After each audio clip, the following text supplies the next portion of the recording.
execute anything that is too preconceived or storyboards. I've never been able to work from a storyboard or... Some directors study film.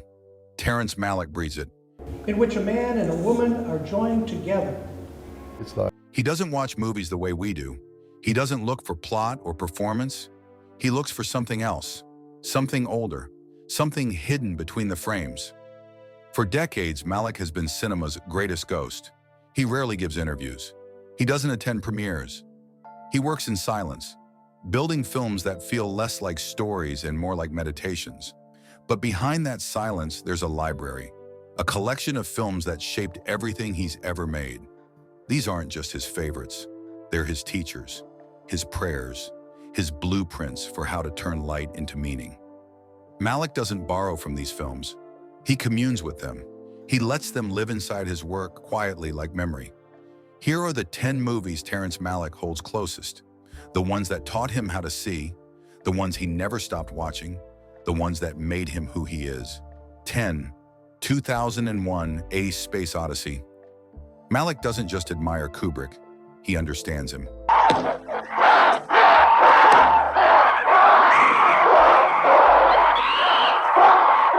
When 2001 first appeared, it confused audiences.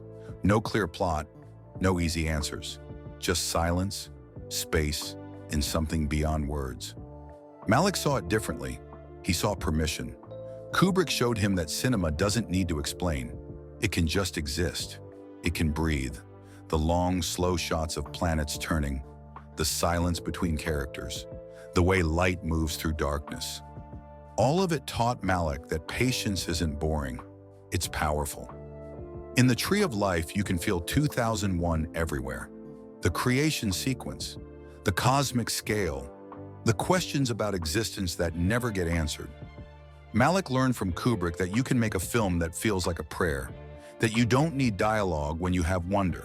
This film gave Malick courage, the courage to be slow, to be strange, to trust that the audience would feel what they couldn't understand, and he never looked back. 9. Sunrise, a Song of Two Human. F.W. Murnau made silent films, but they were never truly silent.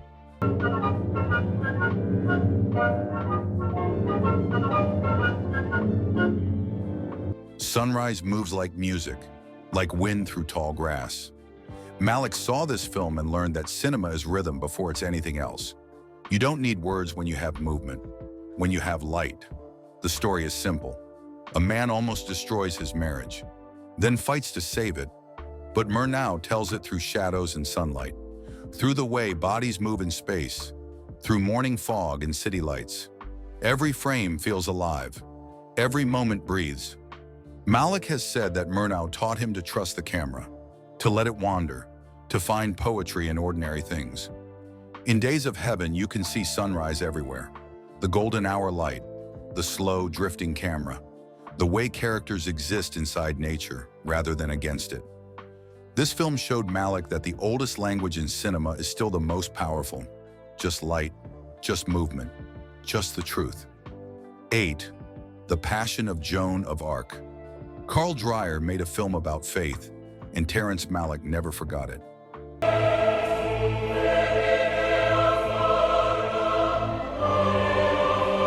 The Passion of Joan of Arc has no battles, no spectacle, just a woman's face, just her eyes, just the weight of belief crushing down on her. Dreyer understood that the soul shows itself in silence. The camera stays close, uncomfortably close. You see every tear, every moment of doubt, every flicker of hope is dying and returning. There's no escape from Joan's suffering, no relief, just presence, just witness. Malick learned from this film that cinema can be spiritual without being religious, that you can show God without ever naming him. In The Tree of Life and To the Wonder, Malick uses the same language, close-ups that feel like prayer, faces searching for meaning, light breaking through darkness. Dreyer taught Malick that a camera can be gentle, that it can hold pain without exploiting it, that the most powerful moments happen when we stop talking and just look. 7. Wild Strawberries. Ingmar Bergman made a film about memory, and Malick saw himself in it. Rök inte, är du hygglig. Jag kan inte fördra cigarettrök. Jag glömde det. Wild Strawberries follows an old man traveling through his past. Not literally, not neatly. He drifts between now and then, between what happened and what he wishes happened. Time becomes fluid. Memory becomes alive. Bergman showed Malick that cinema doesn't have to move forward. It can circle back. It can whisper. It can let the past bleed into the present until you can't tell them apart. The film feels like a dream you're trying to remember. Soft edges, strange logic, deep truth. In The Tree of Life, Malick uses the same structure. Childhood memories interrupt adult life. The past never stays buried. It returns in fragments, in feelings, in light through windows. Bergman gave him permission to let films breathe like memory does. Scattered, emotional, non-linear. This film taught Malick that getting old means watching your life like a movie, and maybe making movies means living your life twice. 6. Tokyo Story. Yasujiro Ozu made quiet films about quiet lives.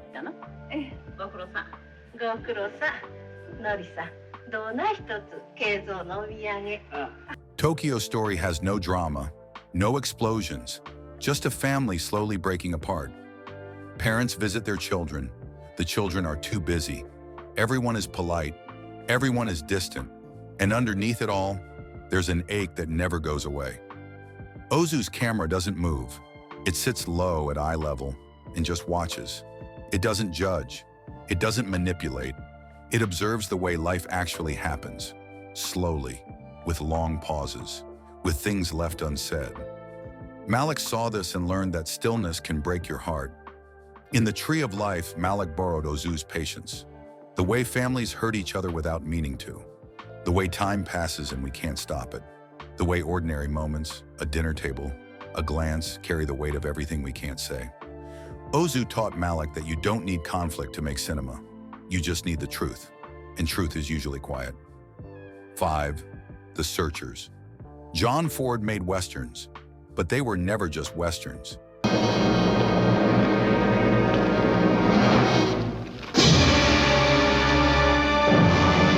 The Searchers is about a man consumed by hate, by obsession, by something he can't let go. He rides through Monument Valley for years, chasing ghosts, destroying himself. Ford filmed it like an opera, like a prayer, like a man watching his own country trying to understand itself. Malick grew up in Texas. He understands the American landscape, the way it's beautiful and violent at the same time, the way it holds history in its dust. Ford showed him that you can make a film about darkness and still shoot it in golden light.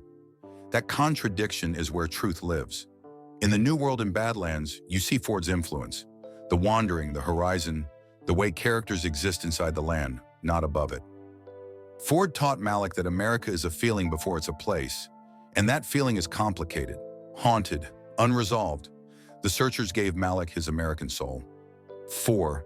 Mirror. Andrei Tarkovsky didn't make films, he made visions. Mirror has no clear story, no explanation, just memories flowing like water. A man's childhood, his mother, the wind moving through grass, fire and rain. Dreams and reality bleed into each other until you stop asking which is which. Tarkovsky showed Malick that cinema can work like memory does.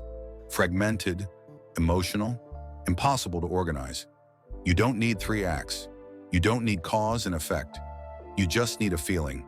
You just need truth that lives deeper than plot. Every Malick film after The Thin Red Line owes something to Mirror. The voiceovers that ask questions instead of answering them. The camera that floats like it's dreaming. The way nature becomes a character. The way time collapses. Tarkovsky gave Malick permission to stop explaining and start feeling. Mirror taught Malick that the most honest films are the ones that don't make sense. They just exist, like memories, like life. 3. Hasard. Balthazar. Robert Bresson made a film about a donkey, and Malick saw God in it. Balthazar follows a simple animal through a cruel world. The donkey doesn't speak, don't judge, just endure. It's beaten, abandoned, passed from owner to owner. And through it all, Bresson's camera stays calm, detached, holy. Bresson believed in showing, not telling. He stripped everything down. No dramatic music, no big performances, just gestures, just faces, just the truth of how things are. Malick learned from this that less is more. That silence carries more weight than speeches. That suffering doesn't need explanation. In The Thin Red Line, you see Balthazar's influence everywhere.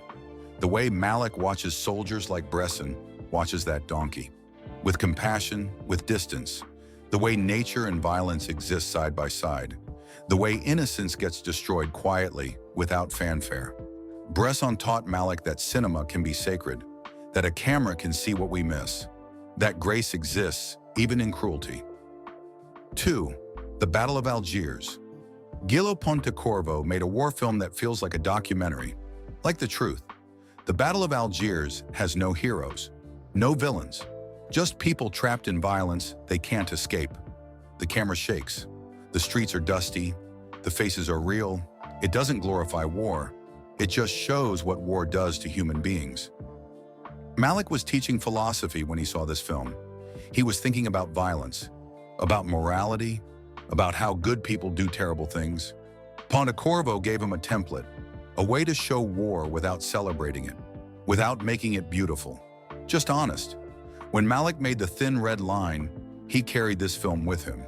The confused soldiers, the meaningless death, the way nature doesn't care about human conflict. Pontecorvo showed him that war films don't need speeches about honor. They need silence. They need faces. They need the weight of what's been lost. This film taught Malick that the camera can tell the truth, even when the truth is unbearable. 1. The Seventh Seal Ingmar Bergman made a film about a knight playing chess with death, and Terrence Malick found his North Star. The Seventh Seal asked the only question that matters. Does life have meaning? Is God listening? Or are we alone in the silence? Bergman didn't answer the question. He just asked for it, over and over, through images, through faces, through a knight wandering a plague-ridden world looking for proof that anything matters. The film is dark, beautiful, desperate, and it never looks away. This is the film that made Malick want to be a filmmaker. It showed him that cinema could ask the biggest questions, that it could be philosophy, poetry, prayer. Every film Malick has made circles back to this. The voiceovers asking why, the search for grace, the silence of God. Bergman taught Malick that you don't need answers. You just need the courage to keep asking, to keep searching, to keep believing that the question itself is sacred. Malick doesn't copy these films. He carries them. They live inside every frame he shoots, every question he asks, every silence he holds. These 10 films didn't just influence him, they became him. Which film surprised you most? Let me know in the comments below. And if you want more insights into the minds of legendary filmmakers, subscribe and hit that notification bell. Thanks for reading.